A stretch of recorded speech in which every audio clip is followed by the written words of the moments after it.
Masu kallon mu assalamu alaikum, barkanmu da yau da kasancewa da ku a wannan lokaci inda muke karɓar bakuncin mataimaki na musamman ga gwamnan jihar Zamfara akan lamuran addinin musulunci a Malam Bello Isa Al-Mufti. Honorable, muna maka barka da shigo a cikin wannan shiri. Assalamu alaikum wa rahmatullahi wa barakatuh. A cikin wannan shiri za mu tattauna da shi babban bakon namu akan tsare-tsaren da suka shafi gwamnatin jihar Zamfara ƙarshen gwamna Dauda Lawan game da abin da ya shafi shirye-shiryen azumi da kuma hidimar da ake ma addini a jihar Zamfara.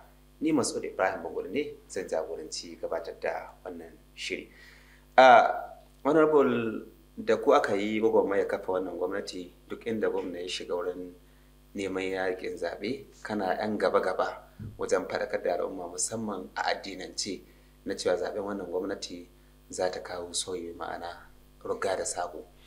Allah ya ba ku nasara. Za mu so ka ɗan yi muna yar tariya wace hidima aka yi ma addini matsayinka na mai ba gwamnan shawara a wannan bangare. Bismillahir Rahmanir Rahim, wassalatu wassalamu ala rasulillahi al-amin wa ala alihi wa ashabihi al-mutamassikina bid-din. Amma ba'd, yan uwa masu kallon mu, salamun min Allah alaikum wa rahmatuhu wa barakatuh. Babu shakka kamar da kai tambaya, idan ka ce wato wani aiki aka yi ɓangaren addini, babu wani aiki wanda ba na addini ne ba a cikin gwamnati. Domin ita daman gwamnati ana samar da ita ne domin kare abubuwa guda biyar, waɗanda kuma su addini yake kira daruratul khams. Na farko, ana samar da gwamnati ne don a kare rayukan al'umma, shine hifzun nafsi. Ana samar da gwamnati don a kare dukiyar al'umma, shine hifzul mali. Ana samar da gwamnati don a kare hankalin al'umma, shine hifzul aqali. Ana samar da gwamnati don kare mutuncin al'umma, shine hifzul irdi. Sannan don kare addininsu, shine hifzul din. Waɗannan abubuwa a musulunci ana kiransu da daruratul khams. Babu wata gwamnati da za ta zama gwamnati sai ta yi ta haƙiƙin waɗannan abubuwa guda biyar. So bisa ga wannan gwamnati, tun sadda Allah ta'ala ya yi muna luɗufi da zuwa muka karɓi ragama jagoranci a wannan jiha, mai girma gabna ya zo da injazat, ma'ana wasu tsare-tsare waɗanda ba a saba gani ba, musamman muhimman ayyuka waɗanda al'umma suna da buƙatar su tsawon shekara 20 ba a yi ba, amma a cikin ƙanƙanin lokaci na wato watanni 20 Allah ta'ala ya yi masa wato taufiki, domin taufiki ne daga Allah, ba iya wasa ce ba, saboda la haula lahu wala quwwa. Allah ne ya taimake sa bisa ga niyyarsa, domin shi Allah yana kallon niyyar ɗan adam sai ya yi masa wato taufiki wajen gudanar da alkhairi. Domin girma gwamna ya gabatar da wato tsare-tsare na alkhairi masu yawa cikin watannin na 20. Abu na farko shine wato dukkan ma'aikata da suke biyan bashi na garatuti, mai girma gwamna ya biya su sama da miliyan 15,000 aka biya. Na masu biyan bashi, musamman ma'aikata waɗanda sun ƙara aiki haƙoƙansu tsawon shekara 15-20 an riƙe an ƙi biya. Mai girma gwamna ya biya. Ko da ya shigo gwamnati ya isko ma'aikata an canye musu albashi na wata 3, mai girma gwamna ya biya wannan. Ya shigo gwamnati ya isko wato ɗalibai 'yan asalin jihar Zamfara shekara 3 ba a biya musu wayak ba da neku, result ɗin an riƙe. Saboda haka wannan shi ke nuna cewa tsawon shekara 3 ko 4 babu wani ɗan jihar Zamfara da ya tafi higher institution. Mai girma gwamna ya biya waɗannan makudai kuɗi domin wato 'yan asalin jihar Zamfara su samu result ɗinsu, domin su samu ci gaba da karatu a manyan makarantu da ke cikin jihar Zamfara da kuma wajen jihar Zamfara. Wannan kaɗan ne daga cikin injazat ɗin mai girma gwamna. Sannan idan ana magana ayyuka, mu ba zai yi ma mu faɗa ba, domin idan muka faɗa kamar ya zama alfahari, amma su talakawa su ne za su faɗa. Duk inda ka bi za ka isko akwai wani abu wanda al'umma suna da bukata da shi. saboda ita wannan gwamnati ba 'yan siyasa na ita ba, al'umma na ita, domin ba a taɓa kafa gwamnati ba wadda ake ce mata saura, ma'ana saura kamar revolution a jihar Zamfara sai wannan lokaci. Revolution ne aka yi da ma'aikata da wato 'yan kasuwa da manoma da mutanen karkara da mutanen birni da 'yan boko da 'yan arabiya da kowa aka haɗu aka ce to abinda dai ake so mafita, saboda ita wannan jiha ta faɗa hannun 'yan sagi, 'yan jari hujja waɗanda kawai ba su da tunani sai dai a turo kuɗin al'umma annabi su kwashi su je su gina kansu da iyalinsu. So mai girma gwamna kuma Allah ta'ala ya yi mana luɗufi da shi, domin Allah yana faɗa inna ma'al usri al-yusra. Lalle al'ummar jihar Zamfara sun shiga cikin wahala da kunci na rashin samun kyakkyawan jagoranci a tsawon shekara 20, amma Allah yana kawo sauƙi bayan tsanani. To Allah ta'ala ya yi mana ni'ima da shi, ya zo ya amshi mulkin wannan jiha. Yanzu wannan jiha duk a Najeriya, ko in taƙaice maka cewa a arewacin Najeriya babu wani gwamna wanda ke gabatar da ayyuka na musamman wanda al'umma take alfahari da waɗannan ayyukan kamar gwamnan jihar Zamfara Dr. Dauda Lawal. So kaga idan kai magana ayyukan addini, duk aikin da mai girma gwamna yake yi ayyuka ne na addini, domin shi addini bai da gehe. Idan gwamna ya titi ta haƙiƙin maslaha ne, menene shari'a? Ai daman duk abin da zai yi ta haƙiƙin maslaha ga al'umma shine shari'a. Kai malamai ma abin da suka ce a demokuraɗiyya, wannan demokuraɗiyyar ma'anarta a musulunci cewa wai wasu hiya tadabir allati yakunu nasu ma'aha aqrabu ila salahi wa ab'ad 'anil fasad. Wai suka ce wasu tsare-tsare ne waɗanda mutane za su yi ittifaki kansu, waɗanda sun yi zama kusa ga daidai kuma za su nisanci ɓanna. Shine demokuraɗiyya. Shi yasa a demokuraɗiyya mutane suka zaɓen shugaba wanda suka natsu da shi, suka yarda da shi cewa zai masu adalci. To duk ko shugaban da ba mutane na zaɓe shi ba, a shi ya kawo kai ne, ƙaƙaba kai ne, yana da wahala ya nasara kuma yana da wahala ya yi adalci. Shi yasa gwamnatocin da suka gabata mahiyawancinsu suna zuwa ne su hau kujerar mulki ba tare da an zaɓe su ba, ta hanyar cuwa-cuwa da cuku-cuku da wato danniya. Shi yasa ba sa yin nasara. Amma mai girma gwamna, al'ummar jihar Zamfara suka gamsu da shi, suka jefa masa ƙuri'a, suka yi tsaye, suka tabbatar da cewa an tabbatar da ƙuri'ar da suka jefa.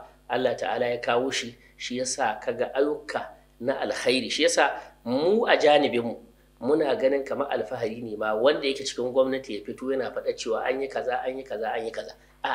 Ai sai dai mu gode ma Allah, domin mai girma gwamna ya yi abin da mu kanmu da muka kira mutane cewa ku zo ku zaɓe shi, domin ana kyautata zaton ya kawo alkhairin da da babu shi. To ya wuce tunaninmu, domin ya wuce abin da wato ya wuce mu ce mai mun gode, sai dai mu mashi addu'a.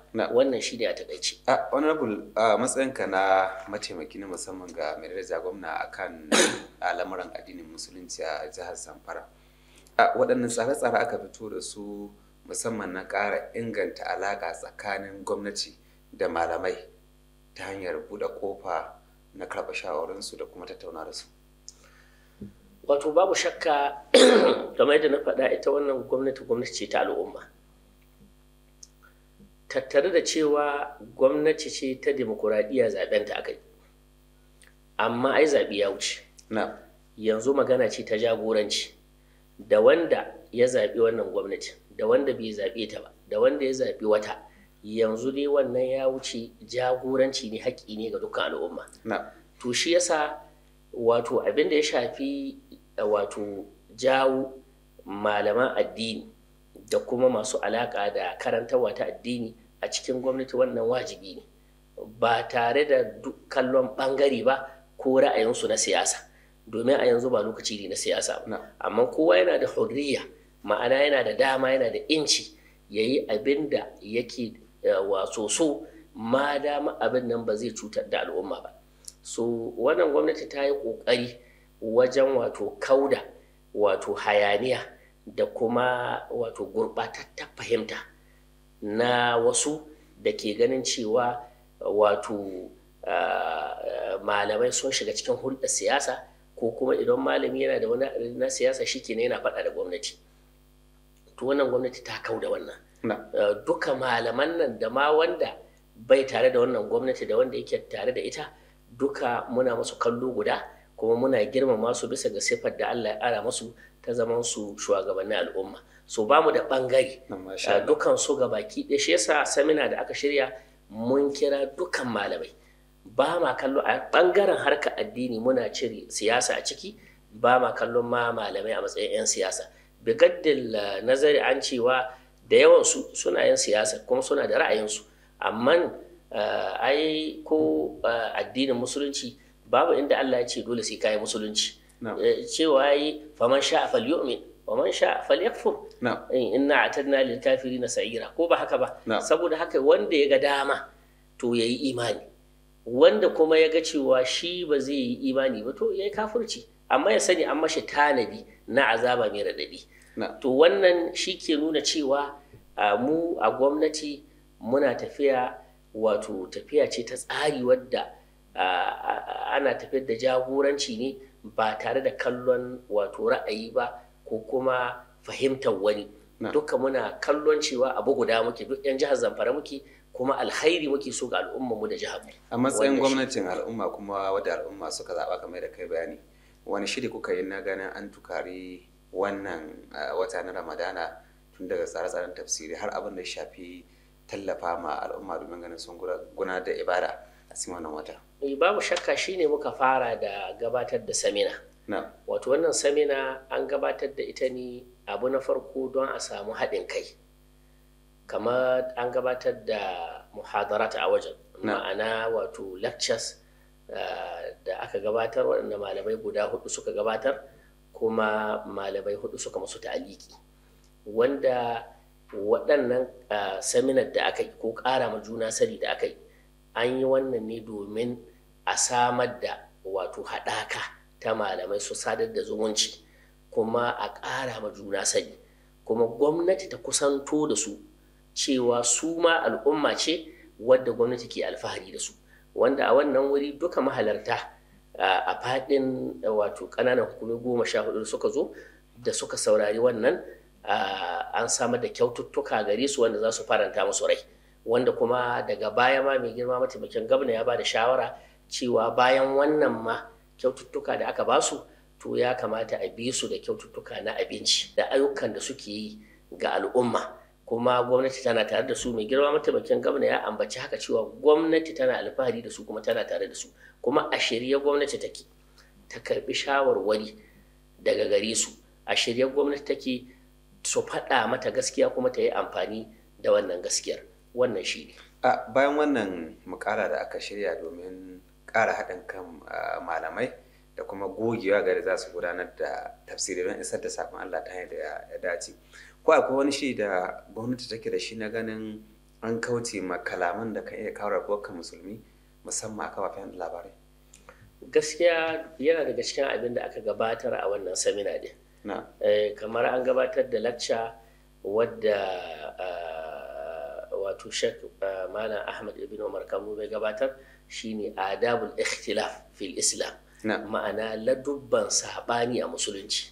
Misali yanzu idan ni na fahimci abu ba yadda ka fahimta ba, to kada ya zama ni fahimta ta in girmama ta fiye da fahimtarka, har ma kila a cikin fahimta ta su kitaka. To akwai ladubba na musulunci ya gabatar cewa a girmama juna wajen fahimta, domin su kansu sahabbai da suka karɓo addinin nan daga annabi alaihi salatu wassalam ba dukan su fahimta su guda ba, suna da sabanin fahimta na ayoyin alqur'ani da ma hadisan da aka karɓo daga annabi alaihi salatu wassalam. So wannan kuma bai sa suna faɗa ba ko suna suka junansu da wasu alfazu marasa kyawu.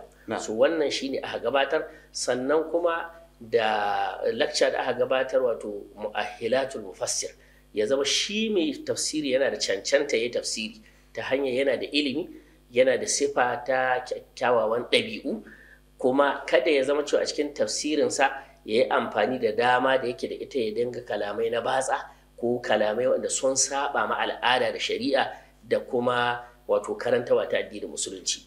Waɗannan su ne kaɗan daga cikin abin da aka gabatar a wajen wannan seminar, kuma ganin cewa malamai ba su yi amfani da midiya ba wajen suka juna da kuma wato suka fahimtar wato janibin da ba fahimtar ka guda da su ba.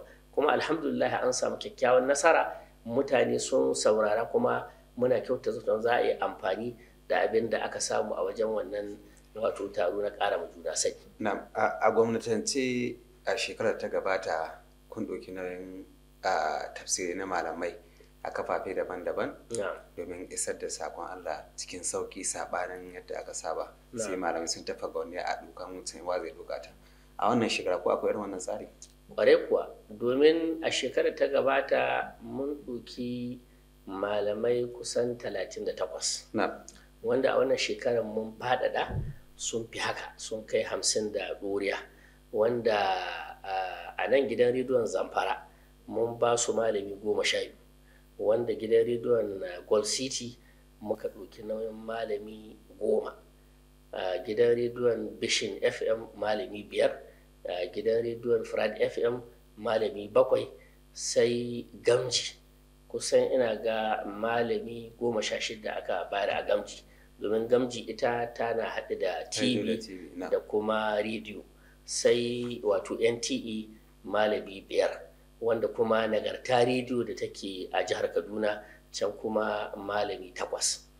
Wannan shi ke nuna jimillar malaman da aka ɗauka a bana sun hina bara yawa, domin an ƙara buɗawa kuma an faɗaɗa waɗanda ba a sa ba a shekarar ta gabata, yanzu an sa su.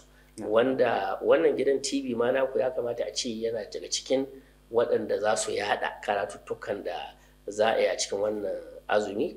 In Allah ya yarda kuma za mu ga cewa mun ba ku wannan dama, domin cewa al'umma sun amfana ta hanyar ku. Wannan shi wani rabulta bangaren abu na shafi ciyarwa azumi da kuma tallafa ma al'umma, wani shiri gwamnatin jihar Zamfara ta yi a wannan hausa? Babu shakka mai girma gwamna yana da kyakkyawan manufa ga al'ummar jihar Zamfara, amma yana da kyau al'umma su sani wato akwai abinda ake ce ma at-ta'anni. Malamai suna ce at-ta'anni min Allah, wato tafiya a hankali domin tabbatar da tsari, to daga Allah yake, domin Allah yana da ƙudura da mashi'a na ya halicci sammai da ƙasai a ƙyaftawar ido, amma me yace inna khalaqana samawati wal arda fi sittati ayyamin thumma istawa. Haƙiƙa mun halicci sammai da ƙasai a cikin kwana 6, ai ba kasawa ce ba, amma Allah yana so ya karantar da mu sunna ta ta'anni. Malamai suna cewa man ta'anna nala ma ya tamanna.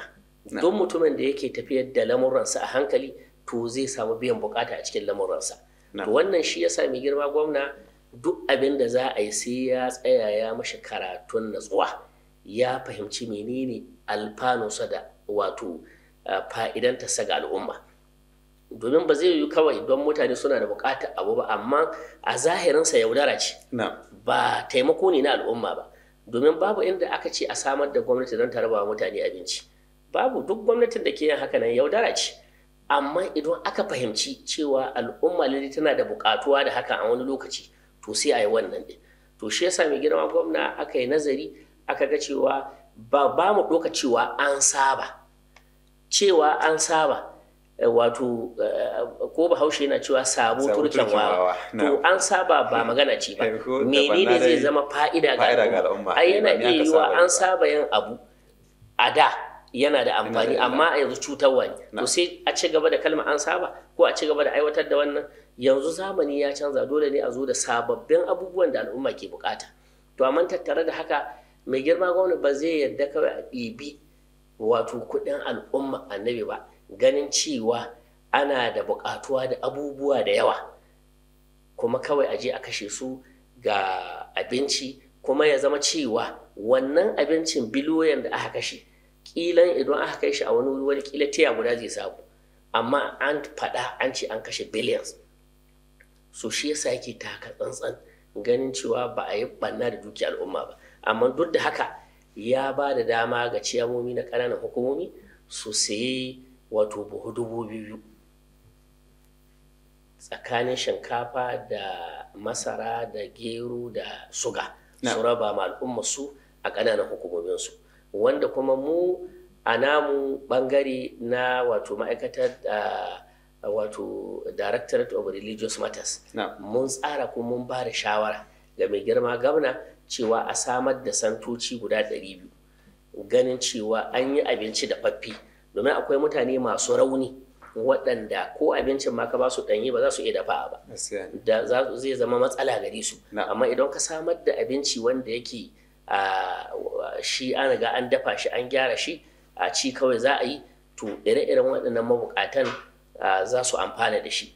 Wannan kuma mun yi wannan tsari kuma tuni mun gabatar ga mai girma gwamna, muna jiran amincewarsa, wanda kowace ƙaramin hukumar mulki za ta amfana da santa 10-10, wanda za a wato aji santa 70 a nan babban birnin jiha, ganin cewa nan ne al'umma suke da yawa da kuma mabukata masu yawa.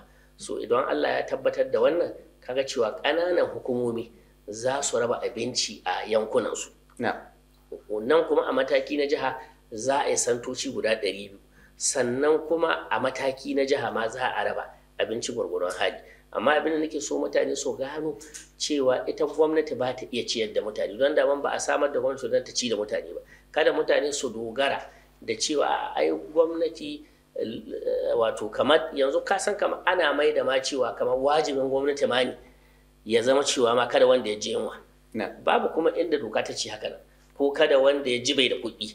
To mutane suna da wannan itikadi, kuma ba komi ne ba sa musu wannan tunanin akai, wanda ba komi ne gwamnati za ta samu ba. Akwai basic abubuwa waɗanda su ne muhimmai, waɗanda wajibin gwamnati ne ta samar da su, kamar abin da ya shafi tsaro, abin da ya shafi wato sauwaƙe ma mutum ya zama mai ilimi, sauwaƙe ma mutum ya zama mai ingantaccen lafiya, sauwaƙe ma mutum ya samu environment, ma'ana muhalli wanda zai zauna kyakkyawa. Wannan su ne ayyukan gwamnati, kuma shi ne wannan gwamnati take yi. To, honorable, muna godiya, duk da akwai sauran bayanai, amma lokacin da aka ɗiban ma wannan shiri ya riga ya kawo jiki. Muna godiya bisa wannan lokaci da aka ba mu. Daga ƙarshe, a matsayinka na shehin malami kuma mai ba gwamna shawara kan lamuran addinin musulunci, wani sabo gari ka ga al'ummar jihar Zamfara da ma ƙasa baki ɗaya game da abin da shafi wannan wata mai alfarma? To, saƙona shine mai amfani da wannan dama da Allah ta'ala ya bamu na muka zama wato rayayyu a cikin wannan lokaci, kuma in Allah ya muna ni'ima da saduwa da wannan wata mai alfarma mai rahama, wanda annabi alaihi salatu wassalam yake ce masa habbai laqad azallakum shahrun azim, shahrun ja'ala Allahu siyamahu farida wa qiyamahu tatawwu'a, shahrun ja'ala Allahu fihi laila khairun min alf shahr. Wai Allah ta'ala ya lullube ku da wani wata wanda yake mai girma mai albarka, watan da Allah ya sanya azuminsa a matsayin farilla, kuma tsayuwa a cikinsa a yi ibada a matsayin taɗawu'i. Ya ce sannan wannan wata yana ɗauke da dare ɗaya khairun min alf shahr. Wannan dare ɗaya ɗin ta fi wata 1000 daraja a wajen Allah, wato ƙimarta da darajarta ta fi wata. Kaga kenan wannan wata yana ɗauke da alkhairi mai yawa. Shi yasa ma annabi alaihi salatu wassalam yake cewa law ta'lamu ummati ma fi ramadana latamannat an takuna sanatu kullaha ramadan. Da dai al'umma ta san alkhairi da yake cikin watan ramadana, da ta yi gurin shekara ma ga baki ɗaya ta zama watan ramadana, ya zama babu ranar da ba azumi.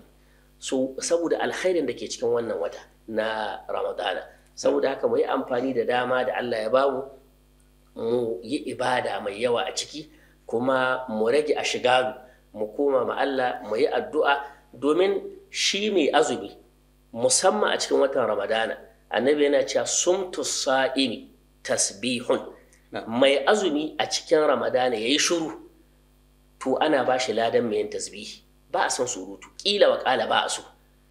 Wa nawmuhu ibadatun, kai ka kwanta ma ka tabacci tun bayan sallar asuba, ka kwanta ka tabacci. Azhar ta yi a tada kai sallah, ka ci gaba da yin bacci, to ibada ce ka kai. Domin abin da ake so, ba a son ka rage wani digo na ladar da ke cikin wannan azumi. To kuma shi ibada ce wadda Allah ya salladarta. Annabi alaihi salatu wassalam yana cewa a cikin wani hadisul qudusi cewa kullu a'malu ibn adam lah, dukkan ayyukan dan adam to nashi ne illa siyam wa ana ajizi bi. Duk ayyukan da dan adam zai yi to nashi ne sai azumi kawai, wa ana ajizi bi, ni dai na san sakamakon da zan ba mai azumi. To kaga kenan wannan ba karamar riba ce ba ga wanda Allah ta'ala ya yi masa ni'imar saduwa da wannan wata. Wai malamai na cewa ragama an fa ni'ima adraka ramadana falam yughfar lah, wai tir da wanda ya riski watan ramadana kuma ba a gafarta masa ba. Annabi alaihi salatu wassalam yana cewa ramadanu awwaluhu rahma wa awsatuhu maghfira wa akhiruhu itqun minan nira. Wai shi ramadana to farkon sa rahama ne kuma tsakiyarsa magafira ne, wai ƙarshensa kuɓuta ne daga shiga wuta. Sai malamai suka ce to ai magana annabi kamila ce shamila, ai ramadana dukkansa rahama ne, dukkansa magafira ne, kuma dukkansa tsira ne daga shiga wuta.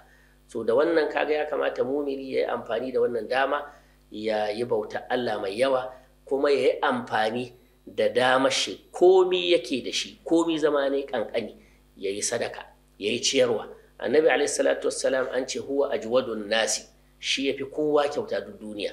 Wa kana ajwadu ma yakunu fi ramadan, amma lokacin da ya fi kyauta to lokacin ramadana, saboda annabi alaihi salatu wassalam ya ce faman taqaddama fihi bi khislatin min alkhairi kana kaman adda faridatan fi basiwa. Wanda duk ya bada wani abu na kyauta ko yayi wani aikin alkhairi a cikin ramadana to kaman wanda ya aikin farilla ne a cikin watan da ba na ramadana ba. In kai wannan aiki na nafila to Allah zai baka ladar farilla, a ce ladar ka guda to amma za a baka lada su 70. Wa man adda faridatan, shi ko wanda ya aikin farilla wanda wajibi ne ko a cikin ramadana ko ba cikin ramadana ba, kamar yanzu mutum ya salla az-zuhr a cikin watan ramadana to kaman adda 70 farida to Allah zai bashi ladar farilla 70. Kaga kenan za a bashi ladar sallah idan cikin jam'i yayi ta kamar yadda ake cewa 27, to za a bashi 27 su 70. Ga wasu ma malamai suka ce illa ma sha Allah, ba wanda ya san adadin ladar da za a bashi. To shi yasa annabi alaihi salatu wassalam yake faɗa cewa duk wanda ya riski watan ramadana ba a gafarta masa ba to babu shakka ya hasara. So muna roƙo Allah ta'ala ya muna muwafaka, kuma Allah ya sa mu azumci wannan wata cikin salama da aminci da yalwa arziki da kuma samun wato nasara ta gabatar da ibadodi wanda Allah zai yarda da su. Masha Allah, muna godiya a akramakallah. Masu kallon mu kun ji yadda wannan tattauna ta kaya tsakanin mu da tare da mataimaki na musamman ga gwamnatin jihar Zamfara akan lamura addini kuma shehin malami Malam Bello Isa Al-Mufti. Honorable, muna godiya bisa wannan lokaci da aka ba. Assalamu alaikum wa rahmatullah. A madadin dukkanin abokan aiki sai kuma hukumar gidan talabishin ta jihar Zamfara da ta ɗauki nauyin wannan shiri. A madadin dukkanin abokan aiki ne Mas'ud Bayan Banguro ke cewa sai an jima ku. Ma'assalam.